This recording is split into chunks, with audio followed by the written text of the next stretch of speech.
வாழ்க வையகம், வாழ்க வையகம், வாழ்க வளமுடன். குரு வாழ்க, குருவே துணை. தியானமே யோகம், யோகமே ஞானம். தமிழ் ஆனந்த யோகம். வாழ்க வளமுடன். அனைவருக்கும் இனிய மாலை வணக்கம். இன்றைய மாலை நேர அமர்வில் நாம் காண இருக்கும் ஒரு அழகான தலைப்பு, உங்கள் மனதிற்கு என்ன தேவை? இந்த பிரபஞ்சத்தில் இருக்கக்கூடிய எதுவுமே தேக்கம் என்பதே இல்லாமல் இயக்கத்திலேயே இருந்து கொண்டிருக்கிறது.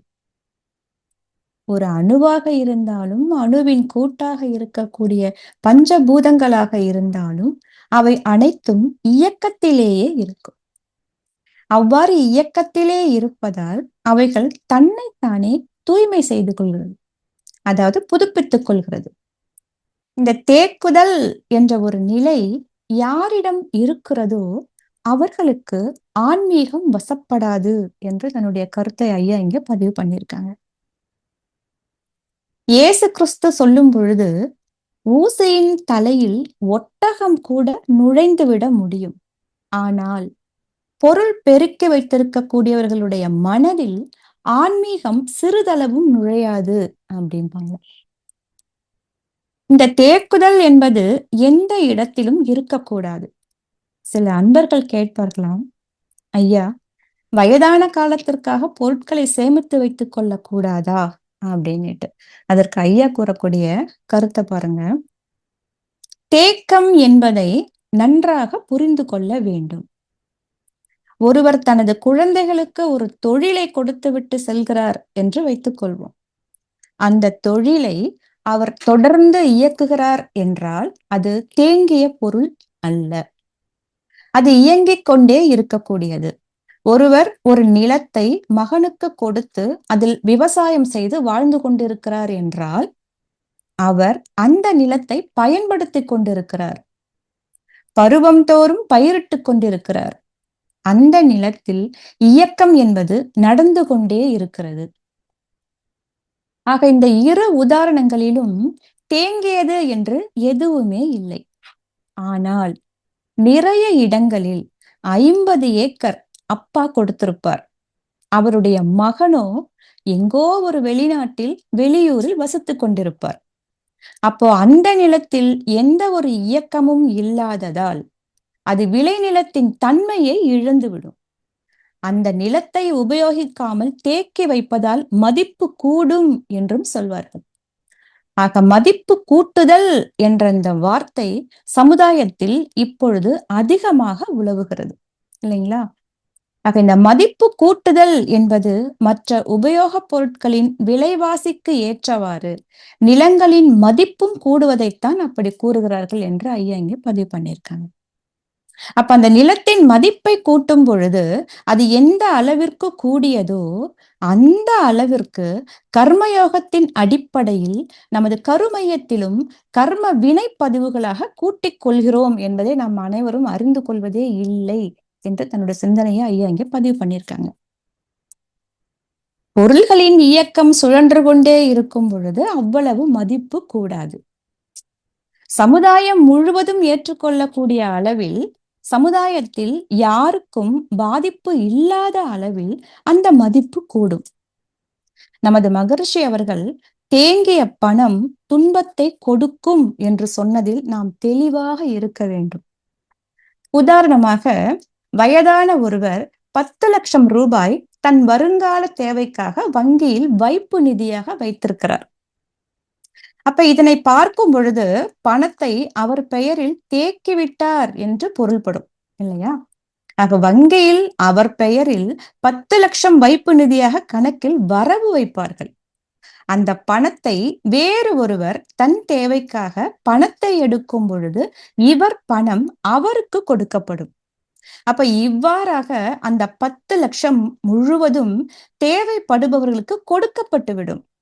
ஆனால் இவரது கணக்கில் இந்த மொத்த பணமும் வரவு கணக்கிலேயே இருக்கும். அதாவது வங்கியில் சேமிக்கப்படும் அனைத்து பணமும் இயக்கத்தில் இருந்து கொண்டே இருக்கும். ஆக நாம் சேமித்த பணம் சமுதாயத்தில் சுழன்று கொண்டே இருக்கும் இல்லைங்களா? அப்ப இந்த சுழற்சியில் உள்ள பணம் நமக்கு தேவைப்படும் பொழுது காசோலையின் மூலம் பிறர் சேமிப்பு கணக்கில் உள்ள பணம் நமக்கு கொடுக்கப்படும். நாம் வைப்பு நிதியாக வைத்துள்ள பணத்திற்கு மதிப்பு அவ்வளவாக கூடாது. ஆக பேராசை கொண்டவர்கள் மதிப்பு அதிகம் கூடாத பணத்தினை நிலமாக வாங்கி வைத்து விட்டால் அதன் மதிப்பு பல மடங்கு கூடிவிடும் என கருதி பணத்தை எப்படி செய்யறாங்க அப்படின்னா நிலமாக மாற்றி விடுகிறார்கள். அப்ப இவ்வாறாக விளைநிலங்கள் எல்லாம் முதலீடு செய்வதற்காக அல்லது மதிப்பு கூட்டுவதற்காக சமுதாய மக்களால் நிலங்களாய் வாங்கி வைக்கப்படுகின்றன. ஆக விவசாய நிலங்கள் எல்லாம் இவ்வாறாக விவசாயமும் செய்யாமல் வீடுகளும் கட்டாமல் எந்த உபயோகத்திற்கும் பயன்படுத்தாமல் தரிசு நிலங்களாய் மாற்றப்படுகின்றன. இதனைத்தான் தேக்குதல் என்று கூற வேண்டும் என்று ஐயா இங்க பதிவு பண்ணியிருக்காங்க. இன்னொரு அழகான உதாரணம் பாருங்களேன். ஒரு தந்தை தன் மகனின் தேவைக்காக இயங்கிக் கொண்டிருக்கும் தொழிலை கொடுக்கலாம். அவரது தேவைக்காக ஒரு வீட்டினை கொடுக்கலாம். அதில் ஒன்றும் தவறில்லை. ஆனால் சொத்துக்களாய் இயக்கத்தில் இல்லாத நிலங்களை கொடுப்பதும் பல வீடுகளை கொடுத்து அதில் கிடைக்கும் பணத்தை கொடுப்பதும் தேவையின் அடிப்படையில் தருவதாக எடுத்துக்கொள்ள முடியாது என்று தன்னுடைய கருத்தை ஐயா இங்க பதிவு பண்ணியிருக்காங்க. அப்ப இவ்வாறு பெற்றுக்கொண்ட ஒருவர் தனது உழைப்பை இந்த சமுதாயத்திற்கு தராமல் தேக்கி வைத்த சொத்துக்களினால் கிடைத்த வருமானத்தை வைத்துக்கொண்டு ஆடம்பரமாக வாழ்வார். ஆக கர்மயோக அடிப்படையில் அவர் வாழ தவறிவிடுகின்றார். இந்த சமுதாயத்தினரிடம் உலக பொருட்களின் மீது உள்ள கடும் பற்று சிறிதளவாவது குறைய வேண்டும். ஆக இந்த கடும் பற்று என்பதை நம்முடைய இறை ஆசிரியர்கள் ஓரளவிற்கேனும் குறைத்தே ஆக வேண்டும் என்று தன்னுடைய கருத்தை ஐயா இங்க பதிவு பண்ணியிருக்காங்க. கடும் பற்றுடன் நாம் இருந்து கொண்டு மற்றவருக்கு நாம் போதிக்கும் பொழுது அவர்கள் நம்மை கேள்வி கேட்கும் நிலைமை வந்துவிடும் அப்படிங்கிறாங்க. அப்ப இந்த உலக பொருட்கள் உடல் சார்ந்தது எனினும் அது மனம் சார்ந்ததாய் மாறி உலகில் உள்ள அத்தனை துன்பங்களுக்கும் காரணமாகிவிட்டது என்பதை நாம் நன்கு விளங்கி கொண்டிருக்கின்றோம் இல்லையா? இப்ப இந்த மனதின் தேவையை பற்றி நம்ம பார்க்க போறோம். உண்மையில் இந்த உறவுகள் மனம் மட்டும் சார்ந்ததா அப்படின்னு பார்த்தோம் அப்படின்னா இந்த தற்கால சமுதாயத்தில் உறவுகள் உடலை சார்ந்ததாகவும் பொருளை சார்ந்ததாகவும் தான் இருக்கிறது. முன்பெல்லாம் உடல் பிரச்சனைகளுக்காகத்தான் மன்றங்களை தேடி வருவார்களாம். ஆனால் இப்பொழுது எல்லாம் உறவுகளின் பிரச்சனைகளுக்காக வருபவர்களைத்தான் நாம் காண்கிறோம் அப்படின்னு ஐயா இங்க பதிவு பண்ணியிருக்காங்க. ஏன் அப்படின்னா உறவுகள் மனம் சார்ந்தது என்ற இந்த உண்மையை புரியாமல் உறவுகளை உடல் சார்ந்ததாகவும் உடலை சார்ந்த பொருள் சார்ந்ததாகவும் இந்த சமுதாயம் பார்க்கிறது. ஒருவரிடம் பணம் அதிகமாக இருந்தால் உறவை அதிகப்படுத்திக் கொள்கிறார். உண்மையில் அவர் பணத்தோடு உறவு கொள்கிறாரா அல்லது அவரோடு உறவு கொள்கிறாரா என்பதை நாம் அறிய வேண்டும். பணத்தை வைத்து உறவுகளை மதிப்பீடு செய்கிறார்கள். இது ஆன்மீகத்திலேயே இருக்கிறது அப்படிங்கிறதையும் ஐயா இங்க பதிவு பண்ணியிருக்காங்க. ஆன்மீகத்தில் இருப்பவர்கள் அந்த உறவை மனம் சார்ந்ததாக பார்க்கிறார்களா என்று பார்த்தால் அங்கும் பொருள் இருப்பவர்களுக்குத்தான் தனிப்பட்ட முக்கியத்துவம் கொடுக்கப்படுகிறது. அப்படி இருக்கும் பட்சத்தில் அது ஆன்மீகமே இல்லை. இந்த உறவுகள் மனம் சார்ந்ததாக இருந்தால்தான் அது உண்மையானதாக இருக்கும், நல்ல உறவாக இருக்கும். அப்பொழுதுதான் இந்த மனதினுடைய தேவை நிறைவு பெறும். பொதுவாக திருமணங்கள் என்பது உறவை உறுதியாக்கிக் கொள்ளும் ஒரு அழகான பந்தம். இந்த திருமண பந்தத்தில் பல உறவுகள் கிடைத்தாலும் பிரதானமான உறவு என்பது கணவன் மனைவி உறவு. சமுதாயத்தில் இந்த உறவை தேடும் பொழுது மனம் சார்ந்ததாக தேடுகின்றார்களா அல்லது பணம் சார்ந்ததாக தேடுகின்றார்களா என்று நாம் சிந்தித்து பார்க்க வேண்டும் என்ற ஒரு அழகான சிந்தனையை ஐயா இங்க பதிவு பண்ணியிருக்காங்க. உடல் சார்ந்ததாக பணம் சார்ந்ததாக மட்டுமே இது பார்க்கப்படுகிறது. வரன்களுக்கான விளம்பரங்களில் முதலில் உடலாகிய முகத்தை அல்லது தோற்றத்தை பார்க்கிறார்கள். அதன் பின்னர் அவர் உடலை சார்ந்த பொருள் வசதியை பார்க்கிறார்கள். அதாவது அவரிடம் பொருள் வசதிகளுடன் சொத்துக்களாக என்னவெல்லாம் இருக்கிறது என்று பார்க்கிறார்கள். இது உண்மை. ஆக இவை இரண்டையும் பார்த்துதான் உறவை முடிவு செய்கிறார்கள்.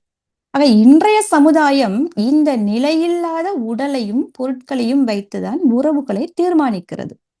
ஒருவரின் உடல் அழகும் ஆரோக்கியமும் எப்பொழுது வேண்டுமானாலும் மாறிவிடலாம். அதுபோலவே இன்று ஒருவரின் பொருள் நாளை மற்றொருவரது ஆகிவிடும்.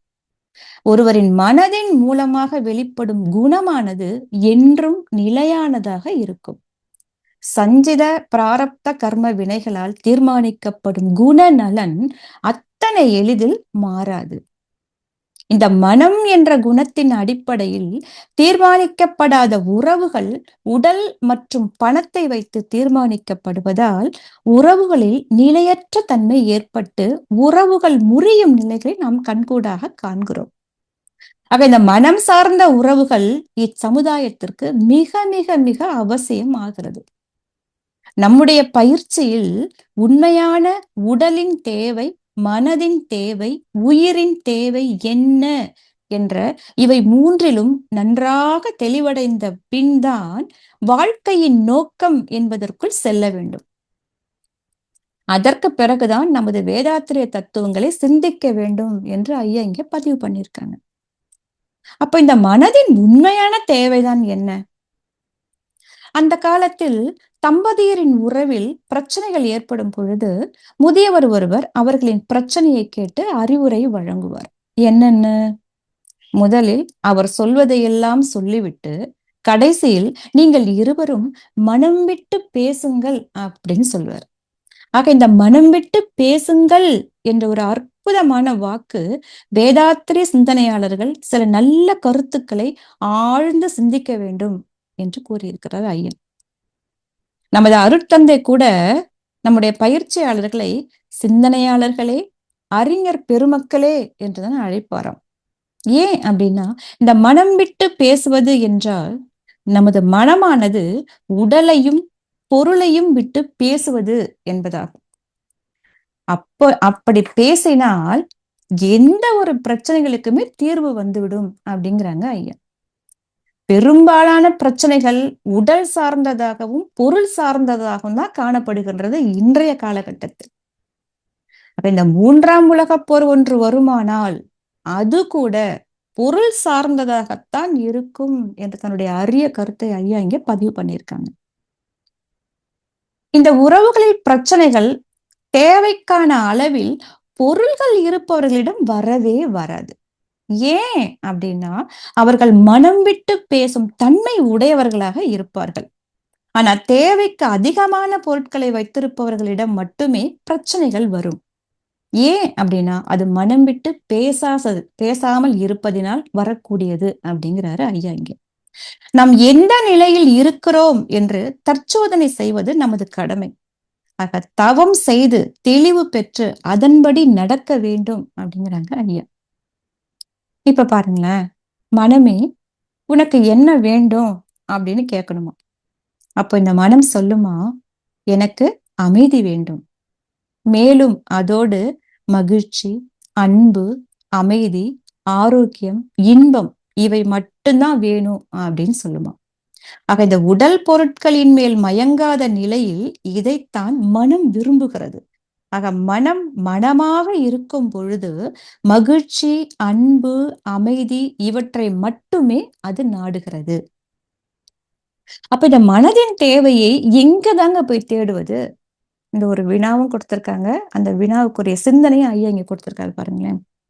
இன்பத்தை தேடி மனிதன் ஓடிக்கொண்டே இருக்கிறான். அது அவனுக்கு கிடைக்கும் மாதிரி இருக்கிறது, ஆனால் அது கிடைப்பது இல்லை. எல்லாம் இன்பமயம் என்று தொடங்கும் ஒரு அழகான திரைப்பட பாடலை இங்க நினைவு கூறுகிறார் ஐயா. ஆக எல்லா இடத்திலும் இன்பம் இருக்கும் பொழுது அதை நாம் ஏன் தேட வேண்டும்? இருக்கும் இடத்திலேயே இன்பம் இருக்கும் பொழுது அதன் பின் ஏன் ஓட வேண்டும்? மகான்கள் கூறும் இயற்கையிலே உள்ள இன்பத்தை உணரும் வரை நாம் தேடிக்கொண்டேதான் இருப்போம். நமது அருட்தந்தை இன்பம் துன்பம் என்று ஒரு அழகான கவி எழுதியிருக்காங்க. இன்பம் துன்பம் என்பது என்ன, இவை இரண்டும் எங்கிருந்து தோன்றுகிறது என ஆராய்ந்தேன். இன்பமே இயற்கையிலே எங்கும் எதிலும் எப்பொருளிலும் எக்காலத்திலும் இயல்பாக நிறைந்துள்ளது அப்படின்னு எழுதியிருக்காங்க நமது ஐயா. ஆக இன்பம் இல்லாத இடமே இல்லை என்றும் சொல்கின்றார் இன்னொரு கவி. இன்ப ஊற்றாய் நிறைந்த இறைவா, எங்கும் இன்ப ஊற்றாய் நிறைந்த இறைவா, அன்பு ஊற்றாய் தோற்றங்கள் அனைத்திலுள்ளும். அப்ப இன்பம் என்பது தேடக்கூடியது அல்ல என புரிந்து கொள்ள வேண்டும். இந்த சமுதாயம் இன்பத்தை பொருள்களின் மூலமாக தேடிக்கொண்டிருக்கிறது. துன்பத்தை பற்றி கூறும் பொழுது இன்பத்தின் அளவு முறை மீறும் பொழுது இன்பத்தின் மறுபெயர் துன்பமாம் என்று அழகாக கூறிவிட்டார். அப்ப இந்த துன்பம் என்பது இயற்கையில் இல்லை. இறைவனால் துன்பம் என்பது படைக்கப்படவில்லை. இந்த பிரபஞ்ச பரிணாம தன்மாற்ற சரித்திரத்தில் துன்பம் என்பது இதுவரை இல்லை. இயல்பாக உள்ள இன்பத்தை அனுபவிக்கும் பொழுது மனம் அதன் மயக்கத்தில் இருந்து கொண்டு அளவு முறை மீறும் பொழுது இன்பத்தின் மறுபெயராம் துன்பம். ஆக இந்த பிரபஞ்சத்தில் ஓரறிவு முதல் ஆறறிவு வரை உள்ள அனைத்து ஜீவன்களிலும் இன்பத்தை துன்பமாக மாற்றிக்கொள்ளும் நுட்பம் தெரிந்த ஒரே ஜீவன் இந்த மனிதன் மட்டுமே அப்படின்னு ஐயா அழக கருத்தை கூறியிருக்காங்க. இந்த மனிதன் மட்டுமே இந்த இன்பத்தை துன்பமாக மாற்றுகிறார். ஏன் அப்படின்னா அளவு முறை மீறும் பொழுது, அந்த பொருட்களின் மயக்கத்தில் உட்படும் பொழுது. இந்த உடல் சார்ந்த பொருட்களை எல்லாம் மனமானது மயக்கத்தினால் மனம் சார்ந்ததாக மாற்றவில்லை எனில் மனம் தன் தேவையை தேடிக்கொள்ளும். இந்த உலகில் எந்த நாட்டிலும் எந்த ஊரிலும் மனதின் தேவையை நிறைவு செய்யும் மனிதர்களை பார்க்கவே முடியவில்லை அப்படிங்கிறாங்க ஐயா. ஆனால் 5 அறிவு உள்ள ஜீவன்கள் ஆகிய பறவைகள், விலங்கினங்கள், காடுகளில் வாழும் உயிரினங்கள் அனைத்தும் இன்பத்தை துன்பமாக மாற்றுவது இல்லை. அவைகள் எல்லாம் இந்த உடலின் தேவையை தேவையின் அளவில் நிறைவு செய்து மனதின் தேவையை பெற்று நிம்மதியாக அமைதியாக வாழ்கின்றன. இந்த காக்கை குருவிகள் எல்லாம் தன்னுடைய உணவை எடுத்துக்கொண்டு மரக்கிளைகளில் அமர்ந்து கொண்டு அமைதிக்குள் சென்று அதனை அனுபவித்துக் கொண்டிருக்கும் காட்சிகளை நாம் காணத்தான் செய்கிறோம். இந்த இயற்கையோடு இசைந்து தன் குரலின் மூலம் அதன் மகிழ்ச்சியையும் வெளிப்படுத்தும். அவ்வாறு எழும் ஓசைகளில் எந்த எதிர்பார்ப்பும் இல்லை, எண்ணங்களும் இல்லை. பூச்சிகள் கூட தன் தேவை முடிந்தவுடன் ரீங்காரமிட்டு மகிழ்ச்சியாய் இருக்கும். ஆனால் இந்த மனிதர்களோ தன்னுடைய தேவையை நிறைவு செய்தவுடன் தேவைகளை அதிகரிப்பதற்காக ஓடிக்கொண்டே இருக்கின்றான். ஆக மனதின் தேவைக்குள் செல்வதே இல்லை. உடல் கேட்காததை எல்லாம் கொடுப்பதற்காக இந்த பொருட்களை தேடி இந்த மனிதன் ஓடிக்கொண்டே இருக்கிறான். இந்த துன்பம் என்பது எதில் இல்லை அப்படின்னா இயற்கையில் இல்லை என்பதை இறை ஆசிரியர்கள் இந்த சமுதாயத்திற்கு தெளிவாக உணர்த்த வேண்டும் என்று ஒரு அற்புதமான கருத்தை ஆசிரியர் பெருமக்களுக்கு ஐயா இங்கே கொடுத்திருக்கிறாங்க. ஆக இந்த இன்பம் இயற்கையில் எப்படி இருக்கிறது என்பதை புரியும்படி கூற வேண்டும். தனி மனிதன் தமக்குத்தானே துன்பத்தை உருவாக்கி கொள்கிறான் என்பதை நன்கு விளக்க வேண்டும் என்ற ஒரு அற்புதமான தனது சிந்தனையை பேசுவதற்கு வாய்ப்பளித்த ஐயா அவர்கள் அருட்பேராற்றல் கருணையினால் உடல் நலம், நீள் ஆயுள், நிறை செல்வம், உயர் புகழ், மெய்ஞானம் ஓங்கி இறையருளும் குருவருளும் என்றும் என்றென்றும் துணையாய் நிற்க வாழ்க வளமுடன், வாழ்க வளமுடன், வாழ்க வளமுடன் என்று கூறி விடைபெறுகிறேன். நன்றி, வணக்கம்.